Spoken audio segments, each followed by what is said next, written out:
अस्सलाम वालेकुम, आदाब। मैं Maryam Fatima, Asian TV news में आप सभी का इस्तकबाल है। आइए देखते हैं 18 जनवरी की स्पीड न्यूज़। ग़ज़ा में इसराइली हमलों में 24 घंटों में मज़ीद 163 फ़लस्तीनी शहीद हो गए हैं। इसके साथ ही शहीद होने वाले फ़लस्तीनी शहरियों की तादाद 24,468 हो गई है। ग़ज़ा में इसके साथ ही खाने पीने की अशिया की क़िल्लत शदीदतर होती जा रही है। इराक़ में मोसाद के हेडक्वार्टर्स और शाम में दाइश और दीगर दहशतगर्दों के ठिकानों को निशाना बनाने के बाद ईरान ने पाकिस्तान के बलोचिस्तान इलाके में भी मिसाइल दाग कर दहशतगर्दों को निशाना बनाने का दावा किया। पाकिस्तान ने इस हमले पर सख्त बरहमी का इजहार करते हुए पड़ोसी मुल्क को न सिर्फ संगीन नताइज की धमकी दी है, बल्कि बतौर एहतजाज अपना सफ़ीर भी वहाँ से वापस बुला लिया। ईरान के जुनूब मशरक़ी सूबे सिस्तान और बलूचिस्तान के सरहदी गांवों पर पाकिस्तान के मिसाइल हमलों में 3 ख़वातीन और 4 बच्चों समेत 7 गैर ईरानी शहरियों की मौत हो गई।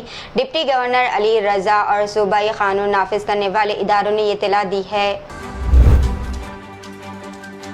ईरान के जुनूब मशरक़ी सूबे सिस्तान में दहशतगर्दाना हमले में पासदाराने इनक़लाब का एक रुकन हलाक हो गया, जो सक़ाफ़ती मिशन पर मामूर था। हमलावरों की शिनाख्त और गिरफ्तारी के लिए कोशिशें जारी हैं।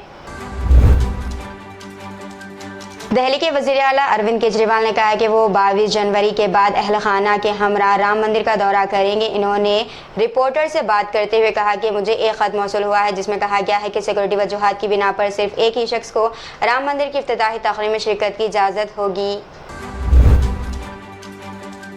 गुजरात 2002 के फसादात के दौरान बिलखसबानों की इज्तिमाई इस्मत दरी और इनके ख़ानदान के 7 अफराद के कत्ल के मामले में 3 कसूरवारों ने सुप्रीम कोर्ट से रुजू किया और खुद सुपुर्दगी की मोहलत में तोसी की दरख्वास्त की है। वाज़ेह है कि सुप्रीम कोर्ट ने 8 जनवरी को इस मामले में 11 कसूरवारों को माफ़ी देने के गुजरात हुकूमत के फैसले को मुस्तरद कर दिया था और कहा था कि गुजरात हुकूमत ने मुजरिमीन की क़ब्ल अज़ी वक्त रिहाई के अहकामात अदालत को गुमराह करके हासिल किए थे। कांग्रेस लीडर राहुल गांधी ने अपनी भारत जोड़ो न्याय यात्रा के दौरान नागा अमन मुआहदा 2015 के ताल्लुक से वज़ीर आज़म नरेंद्र मोदी को निशाना बनाया। इन्होंने कहा कि अगर वज़ीर आज़म मोदी के पास अमन मुआहदा पर अमल का कोई रास्ता नहीं था तो इन्हें झूठ नहीं बोलना चाहिए था। वाज़ेह है कि राहुल गांधी की भारत जोड़ो न्याय यात्रा का आगाज़ 14 जनवरी को मणिपुर से हुआ था। फिलहाल ये यात्रा नागालैंड पहुंची है, जहाँ इनका ज़बरदस्त खैर मकदम किया गया और एक जलसे से खिताब करते हुए इन्होंने अमन मुआहदे का भी जिक्र किया। हुकूमत हिंद के कानूनी मुतालबे के बाद एक्स पहले ट्विटर के नाम से जाना जाता था ने हिंदुत्व वॉच के अकाउंट पर हिंदुस्तान में पाबंदी आयद कर दी है। वाशिंगटन में कायम हिंदुत्व वॉच नामी ये तंजीम हिंदुस्तान में हिंदुत्व अनासर की सरगर्मियों और मुल्की मजहबी अक़लियतों और पसमानदा बरादरियों के खिलाफ नफरत अंगेज जराइम को रिकॉर्ड करती है और इन पर बारीकी से नज़र रखती है। ये कार्रवाई हुकूमत की जानिब से एक कानूनी मुतालबे के जवाब में की गई। तेलंगाना के महकमे आपाशी के अहदेदारों ने अनंत सागर रिजर्वायर से दरियाई गोदावरी के पानी को लिफ्ट करते हुए रंगा नायक सागर में छोड़ने के काम का आगाज़ किया। हॉस्पिटैलिटी टेक प्लेटफॉर्म ओयो ने कहा है कि इसने राम मंदिर की तखदीस से कबल यात्रियों के लिए अयोध्या में 65 होम स्टे और होटल खोले हैं। नई खुली जायदादों में शहर में 51 ओयो होम स्टे और 14 होटल शामिल है। कंपनी ने एक बयान में कहा है कि ये 22 जनवरी को राम मंदिर की तकदीस की तकरीब के बाद ज़ायरीन में मुतवक्का इजाफे की हिमायत के लिए शामिल किए गए। तेलंगाना की कांग्रेस हुकूमत ने हर माह 200 यूनिट तक मुफ्त बिजली फराहम करने की ज़मानत को नाफिज करने की मसाई में तेज़ी पैदा कर दी है। बिजली तकसीमी कंपनियों से हाल ही में कहा गया है कि इस ज़मानत की नफाज की वजह से होने वाले माली बोझ की तफसीलात से वाकिफ करवाया जाए। इस माह की पहली तारीख तक ये पता चला है कि रियासत भर में जुमला घरेलू बिजली के कनेक्शन 1,31,48,000 करोड़ से ज़्यादा है। इनमें से 1,05,00,000 तक हर माह 200 यूनिट बिजली इस्तेमाल होते हैं। इन कनेक्शनों से हर माह तकरीबन 350 करोड़ की आमदनी बिजली के बिलों की सूरत में डिस्काम को हो रही है। अगर इन 1,05,00,000 घरेलू सारिफिन को मुफ्त बिजली दी जाती है तो रियासती हुकूमत को ये रकम डिस्कॉम्स को अदा करनी पड़ेगी। राजस्थान के कोटा में फ़िरक़ा वाराना हम आहंगी और इत्तेहाद का पैगाम देते हुए मुस्लिम राष्ट्रीय मंच से वाबस्ता नौजवानों ने मुसलमानों के घरों में दिए तकसीम करके इसे 22 जनवरी को रोशन करने की दरख्वास्त की है, जिस दिन अयोध्या में जन्मभूमि पर श्री राम मंदिर की प्राण प्रतिष्ठा होनी है। मुस्लिम राष्ट्रीय मंच के डिविजनल कोऑर्डिनेटर इरशाद अली ने कहा है कि सनातन धर्म में यकीन रखने वाले लोगों के साथ इस मौके पर खुशियाँ बांटने के लिए मुस्लिम मजहब के पैरोकार भी अपनी सतह पर तैयारियाँ कर रहे हैं।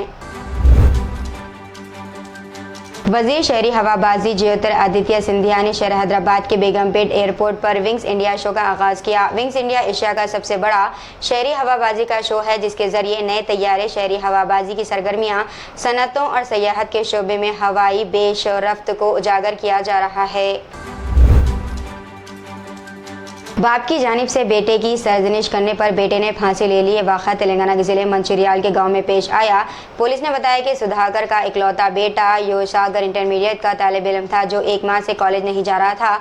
सुधाकर ने इसकी सरजनिश की और इससे कहा कि वो तालीम के बदले मुलाजिमत तलाश कर ले। सागर की बहन हर्षिता स्कूल से वापस हुई, जिसने इसको फांसी से लटकता हुआ देखा। इसने अपने वालिदैन को इस बात की इत्तला दी, जिसके बाद वो घर पहुंचे और पुलिस को इस वाक़े से वाकिफ करवाया।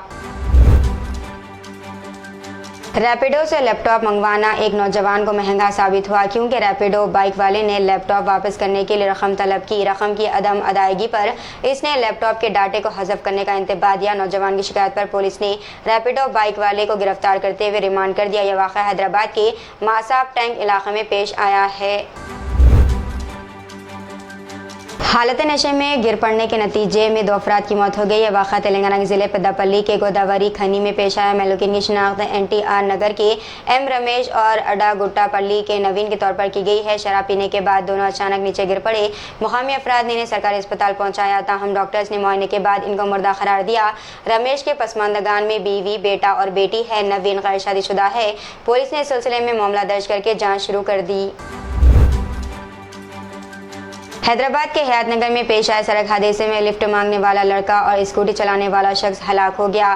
संजीवा नामी शख्स स्कूटी पर जा रहा था कि 15 साल लड़के ने इससे लिफ्ट मांगी। वो लड़के को गाड़ी पर बिठाकर जा रहा था कि कुछ दूर पर वैन के ड्राइवर ने इसका तवाज़ुन खो दिया और इस वैन ने स्कूटी को टक्कर दे दी, जिसके नतीजे में 15 साल लड़का मौके पर ही हलाक हो गया।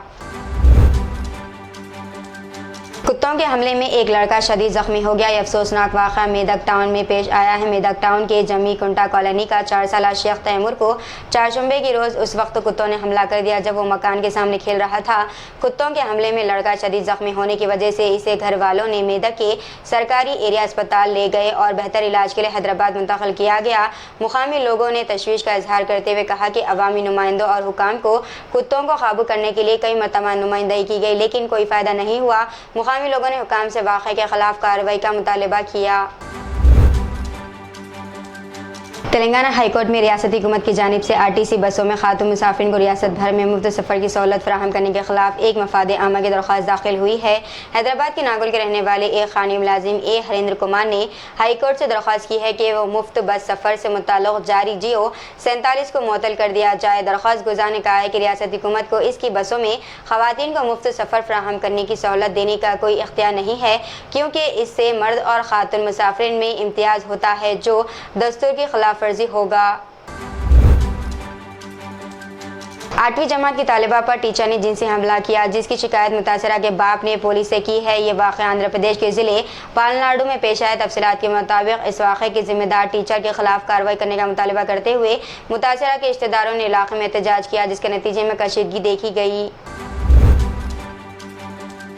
हैदराबाद में पेश आए सड़क हादसे में एक लड़की हलाक हो गई। एरागड्डा इलाके के भरतनगर फ्लाईओवर से एक लड़की स्कूटी पर जा रही थी कि एक ट्रैक्टर ने इसे टक्कर दे दी। इस हादसे में लड़की स्कूटी से गिर पड़ी और वहां से गुजरने वाली RTC बस ने इसे रौंद दिया, जिसके नतीजे में लड़की की मौके पर ही मौत वाक़ हो गई।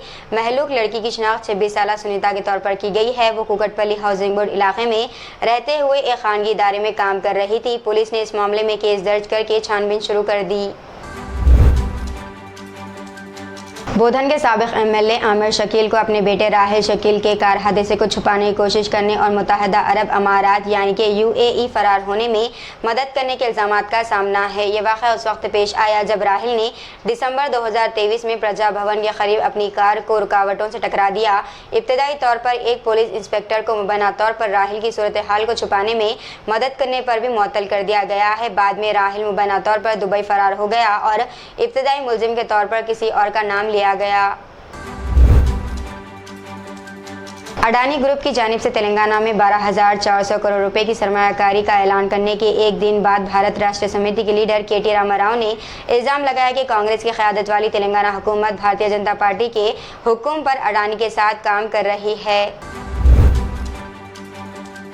तेलंगाना हुकूमत ने डेवस यानी कि स्विट्जरलैंड में मुनक़्क़द होने वाले वर्ल्ड इकनॉमिक फोरम में 36,500 करोड़ रुपए से ज़्यादा के मुफ़ाहमत नामों पर मुहर लगाई है। जैसा कि अडानी ग्रुप और JSW इन सरमायाकारों में शामिल हैं जिन्होंने चीफ मिनिस्टर रेवंत रेड्डी की मौजूदगी में रियासती हुकूमत के साथ मुफ़ाहमत नामे पर दस्तखत किए। Commissioner of police Cyberabad Avinash Mohanty IPS ने राजेंद्र नगर पुलिस स्टेशन के SHO B Nagendra Babu, ADCP साधना रश्मि पेरोमल, IPS ACP Gangadhar, admin SI Ramesh को बेहतरीन पुलिस स्टेशन का अवार्ड हासिल करने पर मुबारकबाद पेश की। तो ये थी नाज़रीन आज की स्पीड न्यूज़। दीजिए इजाज़त, मरियम फातिमा को। मिलते हैं अगली स्पीड न्यूज़ में। तब तक के लिए हमारे चैनल एशियन TV न्यूज़ को लाइक, शेयर और सब्सक्राइब करना ना भूलिएगा। अल्लाह हाफिज़।